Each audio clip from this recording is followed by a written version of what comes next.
इस कार्यक्रम को जॉयस मायर मिनिस्ट्रीज के मित्रों और भागीदारों द्वारा संभव बनाया गया है। आज मेरा सवाल ये नहीं कि आप तनाव में हैं, हर एक को तनाव होता है।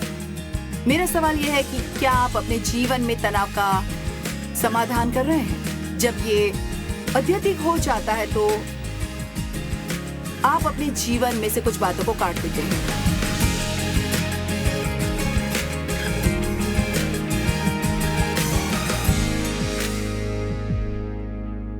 आज आनंद लो प्रतिदिन का जीवन का कार्यक्रम में हमारे साथ जुड़ने के लिए धन्यवाद। आज मैं आपसे कुछ चीज के बारे में बात करना चाहती हूँ जिससे हम सब जूझ रहे हैं, और वो है तनाव।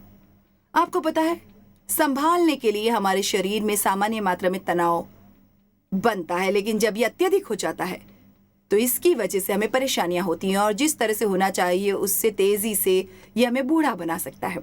वास्तव में मैंने बिना बूढ़े हुए उम्र को कैसे बढ़ाएं नाम की एक किताब लिखी, और ये कई तरीकों में से एक है जो आप करते हैं। हर साल आप अपने जीवन में एक का साल जोड़ देते हैं, चाहे कुछ भी हो, लेकिन हम बूढ़े हुए बिना अपने जीवन में अधिक वर्षों को जोड़ सकते हैं।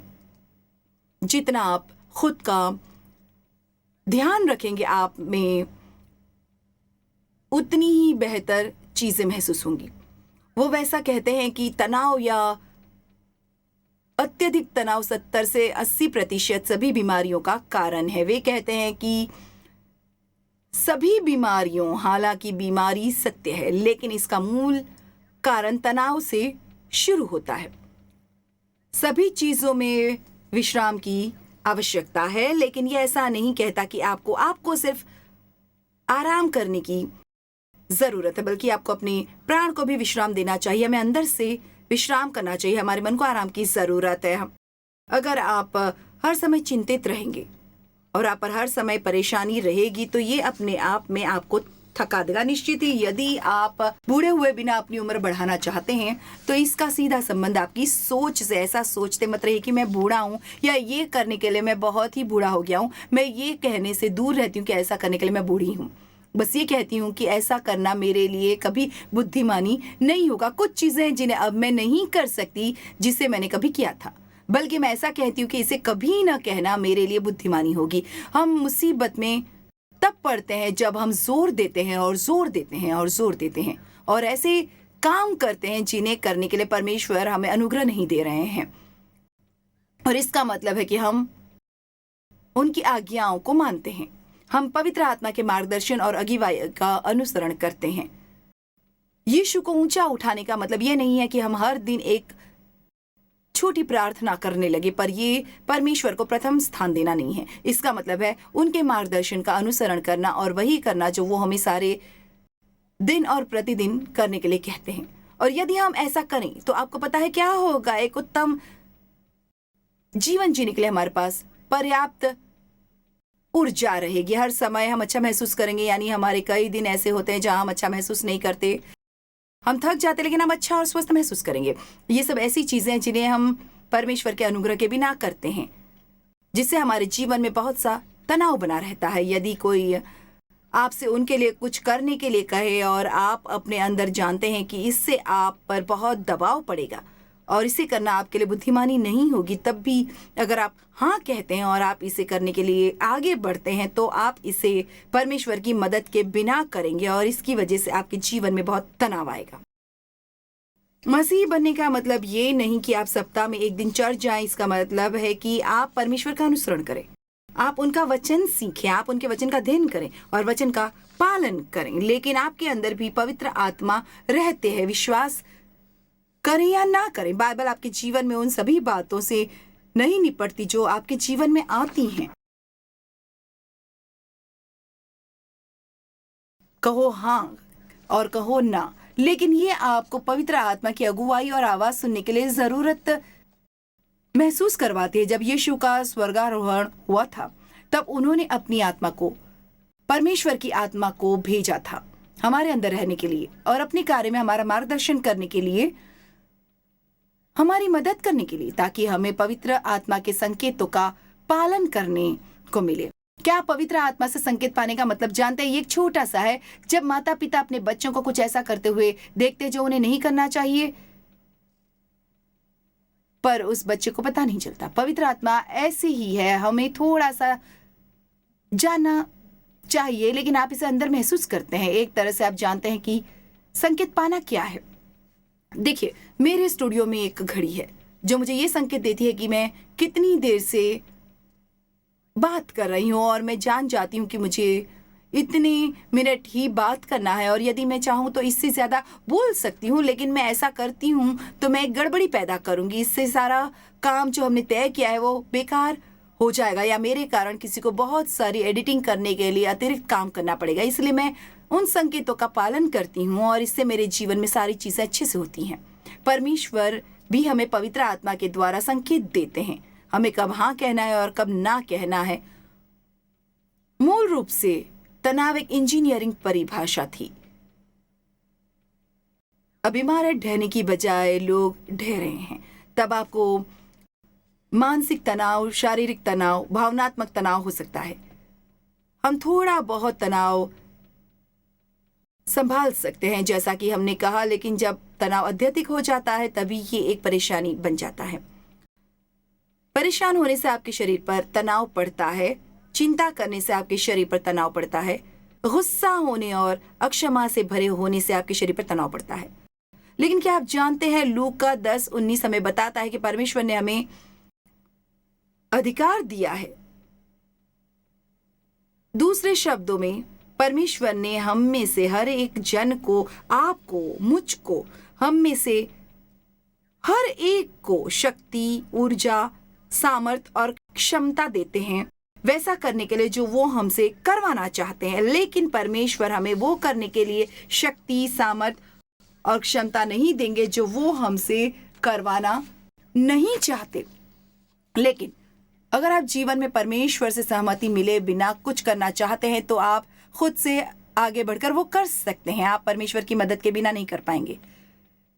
लेकिन मैंने बड़ी मुश्किल से ये तरीका सीखा है, और हम में से ज़्यादातर लोग चीज़ों को इसी तरह से सीखते हैं। मैंने बड़ी मुश्किल से परमेश्वर के पास जाना सीखा है और अपने हर एक काम में मेरी करने मानने के लिए कहा है।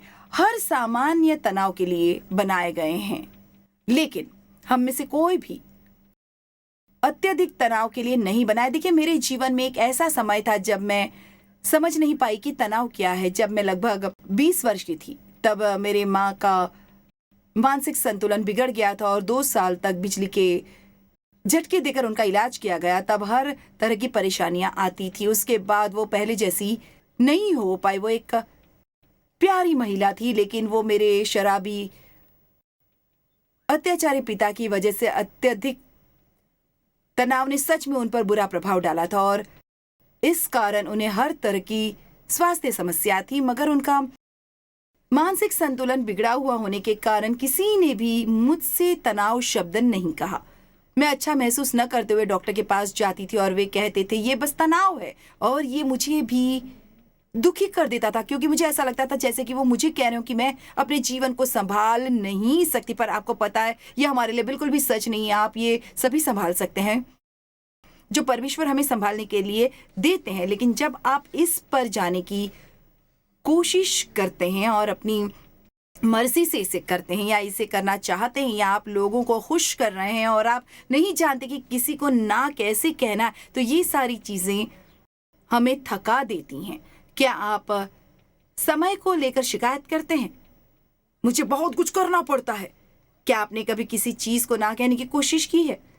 मैं अपने शेड्यूल के बारे में प्रभु से शिकायत कर रही थी। कोई भी पागल व्यक्ति मेरे जैसा करने की उम्मीद नहीं कर सकता। प्रभु ने मेरे दिल में धीरे से कहा, तुम अपना शेड्यूल खुद बनाती हो, यदि तुम्हें पसंद नहीं है तो बदल दो। और देखिए, ये सच है। अगर आपको ये सब पसंद नहीं है तो आपको बदलना होगा। तो खुद से ये सोचना शुरू कर दीजिए कि क्या सच में आपको इन सब की ज़रूरत है। सभी संभावनाओं में आप बहुत सी चीज़ें कर रहे हैं क्योंकि दूसरे लोग आपसे यही चाहते हैं, या ये ऐसा इसलिए है कि आपने हमेशा ऐसा किया है। शायद परमेश्वर ने इसे बहुत पहले ख़त्म कर दिया होगा, लेकिन आप अब भी इसे कर रहे हैं। खुद से पूछिए, सिर्फ इसलिए नहीं कि आप ऐसा क्या कर रहे हैं, बल्कि आप ऐसा क्यों कर रहे हैं। और अगर ऐसा है जिसे आप सही उद्देश्य के साथ नहीं कर रहे हैं तो इसे अपने जीवन में से काट दीजिए। लेकिन ऐसी बहुत सी चीज़ें हैं जो हमें नहीं करनी है। अगर हम वास्तव में नहीं करना चाहते, आज मेरा सवाल यह है कि आपको तनाव नहीं होता, हर एक को होता है। मेरा सवाल यह है कि क्या आप तनाव का उपाय कर रहे हैं? जब वो अत्यधिक हो जाता है तो आप जीवन में कुछ चीजों को काट देते हैं। मैंने पूछा, क्या आप इसका समाधान कर रहे हैं? मुझे नहीं पता हम हमेशा ऐसा क्यों सोचते हैं कि दूसरों को हम पर दबाव नहीं डालना चाहिए। नहीं, उन्हें हम पर दबाव नहीं डालना चाहिए, मगर इससे भी ज्यादा हमें उन्हें इसकी अनुमति नहीं देनी चाहिए। मुझे लगता है कल हम सीखने वाले हैं कि ना कैसे कहें। कभी कभी हमें ऐसा करना आवश्यक है। जब भी आपको तनाव होता है तो आपका शरीर इस चक्र से गुजरता है। एक स्ट्रेसर होता है। तनाव में आपका दिमाग इसे पहचानता है। यह आपकी पीयूष ग्रंथि से कुछ कहता है जो कि आपके बीपी को प्रभावित करता है। यह आपकी एड्रेनल ग्रंथियों को प्रभावित करता है। जब आपका शरीर कोलेस्ट्रॉल और कॉर्टिसोल स्रावित करता है तब एक एड्रेनोलाइन स्रावित होता है। आपका शरीर बस इन चीजों से और ऐसे चक्रों से गुजरता है। ये एक रबर बैंड की तरह है। मेरे पास एक अच्छा नया रबर बैंड है। यदि मैं इसे खींचती हूँ तो ये वापस चला जाता है। इसे खींचो और ये वापस चला जाता है। इसे खींचो और ये वापस चला जाता है। देखिए, हमारे शरीर में ऐसा ही होता है। हम इसे तनाव दे सकते हैं। रात में अच्छा आराम करके ये वापस चला जाता है। आप इसे तनाव दे सकते हैं। रात में आराम करने के बाद ये वापस चला जाता है। आप सच में इसे तनाव दे सकते हैं और कुछ टूट जाता है। आपको पता है, कई बार हम क्या करते हैं, इस पर गांठ बांध देते हैं और इसे जारी रखते हैं। क्या आपके पास कभी रबर बैंड था जिसमें बहुत सी गांठें लगी हों? आप ये भी नहीं बता सकते कि ये क्या था। क्या आपको पता है कि ये कहां से आई है? ये हर समय ऐसा करने से आई है और ये वो स्थान नहीं है जहां आप बस बंधे हुए हैं। वास्तव में आप कुछ चीजों को खत्म किए बिना चलते रहने की कोशिश कर रहे थे जिन्हें आपको अपने जीवन में खत्म करना था। ग्रंथियां इसलिए खराब हो जाती हैं क्योंकि वे थक जाती हैं।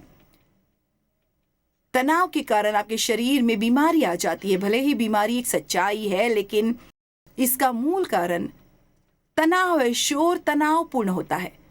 मुझे नहीं पता, मेरा मतलब है मुझे संगीत पसंद है, लेकिन जब ये बहुत तेज और प्रचंड हो जाता है ये मुझे चिड़चिड़ा बना देता है। अगर आप 20 साल के हैं तो ये आपको पसंद आ सकता है, लेकिन आपको बता देती हूँ जब आप 75 के होंगे तो ये आपकी नसों पर प्रभाव डालेगा। मुझे नहीं लगता कि ये हमारे लिए अच्छा है। वे कहते हैं कि सभी ऊंची आवाजें जिससे आज युवा लोग सुनते हैं ये आपके सुनाई देने पर भी प्रभाव डालेगी। ये शोर शराबे वाली दुनिया में रहते हैं। हम काफी तनावपूर्ण दुनिया में रहते हैं। आप ट्रैफिक में एक छोटी सी गलती करेंगे तो लोग आप पर क्रोधित होकर बड़बड़ाने लगते हैं। लेकिन मैं बहुत सी नकारात्मक बातें होती देखती हूँ, बहुत सी शिकायतें, और मेरा मानना है कि इन सब से तनाव होता है। इसलिए आज मैं आपको आमंत्रित करना चाहती हूँ, शांत हो जाइए और खुश रहिए। मुझे लगता है मैं इसे बाइबल से साबित कर सकती हूँ कि ये बहुत सी परेशानियों का हल है। यूहन्ना 14:27 में यीशु ने कहा, मैं तुम्हें शांति दे जाता हूँ, अपनी शांति तुम्हें देता हूँ। जैसे संसार देता है मैं तुम्हें नहीं देता। तुम्हारा मन न घबराए और न डरे। एक अनुवाद ऐसा है, खुद को निराश और विचलित मत होने दो। मुझे सच में ये पसंद है। ये एम्पलीफाइड क्लासिक में से है। खुद को निराश और विचलित होने देना बंद करो। मान लीजिए कि आप किसी से बातचीत कर रहे हैं और ये क्षुद्र होती जा रही है। आप उन भावनाओं को बढ़ता हुआ महसूस करते हैं। अब आवाज बढ़ने लगती है। अब इससे पहले कि ये अत्यधिक तनावपूर्ण हो जाए और आपको थका दे, आप इससे पीछे क्यों नहीं हट जाते? आजकल हर कोई यही कहता है, मुझे तनाव है, मुझे तनाव ज्यादा है। लेकिन मेरा सवाल यह है कि आप इस बारे में क्या कर रहे हैं? क्या आप इस बारे में शिकायत करने के अलावा कुछ और कर रहे हैं? हम में से कोई भी अपने जीवन में झांक सकता है और ये लिख सकता है कि वो इस सप्ताह क्या कर रहा है, और पीछे जाकर चीजों को देख सकता है कि उसने उन चीजों को क्या किया था जिन्हें करने की जरूरत नहीं थी। और मैं आपसे कह रही हूं कि इसने आपके जीवन से बहुत से तनाव को खत्म कर दिया होता। यदि आप थके हुए हैं तो शायद आपने अपने जीवन में यीशु को ऊंचा नहीं किया होगा। शायद आप उन्हें सबसे पहले नहीं रख रहे होंगे। आज्ञा पालन पर बहुत से महान वचन है और मैं इनमें से कुछ वचन आपको बताना चाहूंगी। यशायाह 1:19 और 20 कहता है, यदि तुम आज्ञाकारी होकर मेरी मानो तो इस देश के उत्तम से उत्तम पदार्थ खाओगे। इच्छा रखना और आज्ञा मानना, हम हमेशा अच्छी चीजों की इच्छा रखते हैं, लेकिन इसके साथ साथ आज्ञा का पालन भी होना चाहिए। कुलुस्सियों 1:18 कहता है कि और वही देह अर्थात कलीसिया का सिर है, वही आदि है और मरे हुओं में से जी उठने वालों में पहिला उठा की सब बातों में वही प्रधान ठहरे। इसका क्या मतलब है? हर बातों में परमेश्वर की इच्छा सबसे पहले आनी चाहिए। मैं पूछती हूँ कि कितने मसीही लोग हर सप्ताह चर्च जाते हैं जबकि आप रोज थोड़ी सी बाइबल पढ़ते हैं, लेकिन मेरा सवाल यह है कि वचन जो कहता है उसके प्रति क्या आप आज्ञाकारी हैं? प्रेरित याकूब कहते हैं कि वचन पर चलने वाले बनो और केवल सुनने वाले ही नहीं जो अपने आपको धोखा देते हैं। मुझे सच में लगता है कि समस्या यहीं पर है। ऐसा नहीं है कि आप नहीं जानते कि आपको क्या करना चाहिए। बात यह है कि क्या आप ऐसी जीवन शैली जीते हैं जहां आप परमेश्वर की आज्ञा मानते हैं? मैं आपसे ये कह सकती हूँ कि अगर आप परमेश्वर की आज्ञा मानते हैं तो आप हर समय तनावपूर्ण नहीं रहेंगे, क्योंकि परमेश्वर आपको इतना ज्यादा करने के लिए नहीं देंगे जिससे आपको हर समय निराश और परेशान रहना पड़े। देखिए, मुझे ये पसंद है। मुझे ऐसा लग रहा है कि मुझे ये फिर से कहने की जरूरत है, इसलिए मैं फिर से कहूंगी। अगर आप परमेश्वर की आज्ञा मानते हैं तो आप वही करते हैं जिसे करने की परमेश्वर अगुवाई करते हैं। तो मैं आपका आश्वासन दे सकती हूँ कि आप परेशान और थके हुए नहीं रहेंगे, क्योंकि परमेश्वर आपको उससे अधिक करने नहीं देंगे जो आप कर सकते हैं, और आप उनके विश्राम में रह सकते हैं। जॉयस, इससे आपका क्या मतलब? क्या हम हर समय विश्राम में नहीं रह सकते? बाइबल कहती है कि सबत का विश्राम बाकी है, याद रखिए। लेकिन इब्रानियों 4 में ये सबत के विश्राम के बारे में बताती है, और मुझे लगता है कि हम इस तरह से जी सकते हैं। देखिए, मैं ऐसा करने की कोशिश कर रही हूँ और मुझे चिंता है कि आप मेरे बारे में क्या सोचेंगे। जब मैं इसे करती हूँ तब इससे मुझे तनाव होता है, लेकिन अगर मैं तैयारी करती हूँ या तैयारी करने की पूरी कोशिश करती हूँ, मैंने प्रार्थना की है, मैंने परमेश्वर पर भरोसा किया है, तो ऐसा करते समय मैं निश्चिंत रह सकती हूँ और आपकी मदद कर सकती हूँ। पर हाँ, मैं थक तो जाऊंगी, लेकिन मैं तनावग्रस्त और हताश होकर नहीं थकूंगी। मत्ती 6:33 कहता है, इसलिए पहले तुम उसके राज्य और धर्म की खोज करो तो ये सब वस्तुएं भी तुम्हें मिल जाएंगी। परेशानी का कारण ये है जब आप खुद से वो करते हैं जो आप करना चाहते हैं या कोई और चाहता है कि आप वो करें, बजाय इसके कि आप वो करें जो परमेश्वर आपसे करवाना चाहते हैं। परमेश्वर हमें सदैव विजय में ले चलते हैं, ऐसा बाइबल कहती है। वो हमेशा हमें विजय की ओर ले जाते हैं। क्या आप परमेश्वर के प्रति आज्ञाकारी बनने की कोशिश कर रहे हैं? क्या आप पवित्र आत्मा के संकेतों का पालन कर रहे हैं?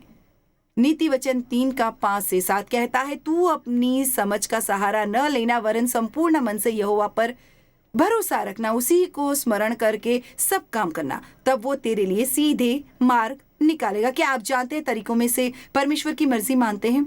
क्या आप ये सोचने के लिए 1 मिनट भी निकालते हैं कि जब कोई आपको कुछ करने के लिए कहता है तो उसके लिए आपको हाँ कहना चाहिए? नहीं। देखिए, एक चीज जिससे मुझे सच में मदद मिलती है वो है जब लोग मुझे उनके चर्च में आकर या किसी समारोह में कुछ कहने के लिए कहते थे, तो मुझे उन्हें ना कहने में सच में परेशानी होती थी, क्योंकि पहली बात, मुझे प्रचार करना अच्छा लगता था और मैं हर अवसर को पाना चाहती थी, और कई बार मेरे दोस्त थे और वो चाहते थे कि मैं ऐसा करूं। मैं किसी को भी ऐसा सोचने नहीं देना चाहती थी कि मैं इतनी अच्छी हूं कि मैं उनके समारोह में कुछ कहने के लिए नहीं आ सकती। इसलिए कभी कभी मैं इस दुविधा में रहती थी कि हाँ कैसे कहूं और ना कैसे कहूं। मैंने अपनी उस सहेली से पूछा जो वही करती है जैसा कि मैं करती हूँ कि उसने इसे कैसे संभाला। उसने कहा, आप जानते हो कि मैंने क्या सीखा? उसने कहा, जब भी मुझे कुछ करने के लिए कहा जाता है तो मैं वो सब सोचती हूँ जो मुझे इसके लिए करना पड़ेगा। मैं सोचती हूँ कि मुझे लंबी फ्लाइट लेनी पड़ेगी और मुझे कितनी बार फ्लाइट बदलनी पड़ेगी। फिर मैं सोचती हूँ कि मुझे क्या क्या पैक करना पड़ेगा, और मैं सोचती हूँ कि मुझे कितनी रात बाहर रहना पड़ेगा। उसने कहा कहने से पहले मैं इन सभी के बारे में सोचती हूँ, और ये कि कितनी बार मैंने किसी बात के लिए हाँ कहा है, तब मुझे लगा कि मुझे तो एहसास भी नहीं था कि मुझे ये सब करना पड़ेगा। इसलिए मैंने भी सीख लिया है मैं हाँ कहने के बारे में सोचती हूँ। फिर मैंने इस बारे में भी सोचा कि इतनी मेहनत करना सही होगा या नहीं, और सेवकाई में हमारे डिपार्टमेंट्स में हर यही करता है। ऐसा लगता है कि आप कुछ करने के लिए अपना पहिया घुमा रहे हैं, घुमा रहे हैं, घुमा रहे हैं, घुमा रहे हैं, सिर्फ छोटे छोटे फलों को पैदा कर रहे हैं। क्या क्या क्या क्या क्या क्या आप उतनी ही मेहनत किसी और चीज में नहीं कर सकते जो बड़े फलों को लाए? पवित्र आत्मा के मार्गदर्शन का अनुसरण कीजिए, और मैं तो कहूंगी बुद्धिमानी इसी में है कि आप उसी में संतुष्ट रहे जो परमेश्वर आपसे करवाते हैं। कुछ चीजों को सरल बनाने में क्या ख्याल है? यहाँ लिखा हुआ है सरल सरल सरल सरल सरल। मैं फिर से कहूंगी सरल बनाइए। मैं फिर से कहती हूँ, फिर से सरल सरल सरल सरल सरल सरल।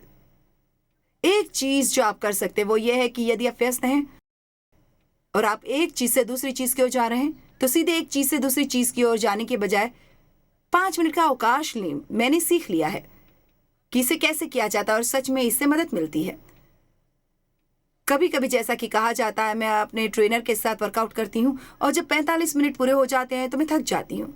मगर इसे करने के बाद मैं अक्सर सीधे कुछ और करने जाती हूँ, फिर वहां से सीधे कुछ और करने के लिए। परंतु मैंने अब सीख लिया कि अगर मैं थकान महसूस कर रही हूँ तो मैं 5 मिनट के लिए अपने सोफे पर बैठूंगी, पैर ऊपर करके, और आनंद लेने के लिए कुछ पानी पीती हूँ या कुछ पेय या फिर कुछ और। ये अद्भुत है कि सिर्फ 5 मिनट में आप तरोताजा हो जाते हैं। आपको कुछ आराम चाहिए। आपको हर समय भागते रहना नहीं चाहिए। हमारे पास करने के लिए बहुत बहुत बहुत बहुत बहुत बहुत बहुत कुछ है। क्या आपको पता है, कभी कभी मैं अपनी अलमारी के पास जाती हूँ और वहाँ खड़े होकर सोचती हूँ कि मुझे क्या पहनना है, क्या पहनना है, क्या पहनना है, मुझे नहीं पता क्या पहनना है। वहाँ पर बहुत कुछ है, मैं हर एक चीज़ को देखती हूँ, पर मैं अपना मन नहीं बना पाती। लेकिन क्या आपको पता है, जब मैं युवा थी तब मेरी अलमारी इतनी सी थी, शायद इतनी चौड़ी, और मेरे पास सिर्फ 8 पोशाकें थी। एक मैं सोमवार को पहनती थी, एक मंगलवार को और एक बुधवार को। मैं कभी दुविधा में नहीं पड़ती थी। मेरे पास सिर्फ 2 जूतियाँ थीं, उसमें मुझे दुविधा नहीं होती थी आप ये पहनो या वो। मेरे पास एक ही कोट था, इसलिए जब मुझे ज़रूरत होती वही पहनती थी। लेकिन अब कुछ अलग है, क्योंकि इतनी सारी चीज़ें हैं कि मैं क्या पहनूं, इस बारे में मुझे दुविधा होती है। खाने की मदद के बारे में क्या ख्याल है? मैंने आज किसी से कहा, मैंने कहा वास्तव में मैंने एक दिन उसे शिकायत करते हुए सुना। वैसे मुझे देव से याद आया, मैंने कहा था मैं हर दिन क्या खाऊं ये पता लगाने की कोशिश में थक गई हूं। अक्सर मैंने लोगों को ये कहते हुए सुना है कि हर दिन मैं क्या खाऊं ये पता लगाने की कोशिश में थक गया हूं। देव ने कहा, क्या ये दयनीय नहीं है? ये हम जानने की कोशिश में थक गए हैं कि हर दिन क्या खाए, और दुनिया में ऐसे लोग हैं जिन्हें खाने के लिए कुछ नहीं मिलता। ये बहुत सारे विकल्प और हमारे लिए बहुत कुछ उपलब्ध होने के कारण है। मैं सोचती हूँ दुनिया में ये सब बातें तनाव देने वाली बातों का एक हिस्सा है। मुझे एक कहानी याद आ रही है जो एक मिशनरी ने कही थी। वो कई सालों से अफ्रीका में रह रहे हैं, और अफ्रीका में जहाँ पर वो रहते हैं वहाँ एक ही प्रकार का अनाज मिलता है जिसे वीटाबिक्स कहते हैं। तो अगर आपको अनाज चाहिए तो आपको वीटाबिक्स ही खाना पड़ेगा। जब ये यूएस में आते थे कुछ सालों में एक बार, तो उनकी पत्नी हमेशा किराने की दुकान पर जाकर कुछ अनाज लेना चाहती थी। इसलिए एक दिन वो उसे एक दुकान में ले गए। वो कार में ही बैठे रहे और वो अंदर गई और बाहर नहीं आई, बाहर नहीं आई, बाहर नहीं आई, बाहर नहीं आई। अंत में वो बाहर आई, पर उसके साथ कुछ भी नहीं था। उन्होंने पूछा, तुम इतनी देर से क्या कर रही थी और तुमने कुछ खरीदा क्यों नहीं? उन्होंने कहा, अनाज के इतने सारे विकल्प थे कि मैं दुविधा में पड़ गई, सोच भी नहीं पाई कि क्या खरीदना है, और मैं भूल गई कि उसका नंबर क्या है। लेकिन यह बिल्कुल हास्यास्पद है कि एक किराने की दुकान में अलग अलग प्रकार के अनाज की इतनी ज्यादा संख्या है। वहाँ कैंडी भी है, मुझे लगता है वहाँ 26 अलग अलग प्रकार की कैंडी है, जिसे मिंट वाला, बिना मिंट वाला, मेवे वाला, बिना मेवे वाला, आदि आदि आदि आदि आदि। इसलिए अपने जीवन को सरल बनाइए। अगर आप अपने जीवन को सरल बनाएंगे तो आप अपने जीवन में बहुत से तनाव को दूर कर पाएंगे। और आप ये भी सरलीकृत कीजिए कि आप चीजों के साथ कैसे काम करते हैं। हर एक बातों को बुरे अनुभव में मत लीजिए। परमेश्वर आपको बगैर बुढ़ापे के चाहते हैं। दूसरे शब्दों में हर साल आपकी उम्र बढ़ रही है, लेकिन आपको 75 का होना है। मैं इसे इस तरह से कहना चाहूंगी, एक दिन आप 75 के हो जाएंगे, लेकिन वहां पर आपको अपने शरीर को पूरी तरह से खराब करके पहुंचने की जरूरत नहीं है, पूरी तरह से तनावपूर्ण, दुखी, दयनीय, क्योंकि आप हर समय बुरा महसूस करते हैं। आपको वहां पहुंचकर ऐसा महसूस नहीं करना है कि आप कोई प्राचीन हैं। आपकी उम्र बढ़ सकती है, फिर भी आप बूढ़े नहीं होंगे। बुढ़ापे की सोच मत रखिए और याद रखिए कि अगर आप अभी अपना ख्याल रखेंगे तो बाद में आप अच्छा लाभ अवश्य पाएंगे। तो आप परमेश्वर से क्यों नहीं पूछते कि वो आपको उन सभी बातों को दिखाना शुरू करे जो आप में तनाव पैदा करती हैं? आप अपने जीवन में उनमें से कुछ को काटने की पूरी कोशिश कीजिए और इससे आपको मदद मिलेगी।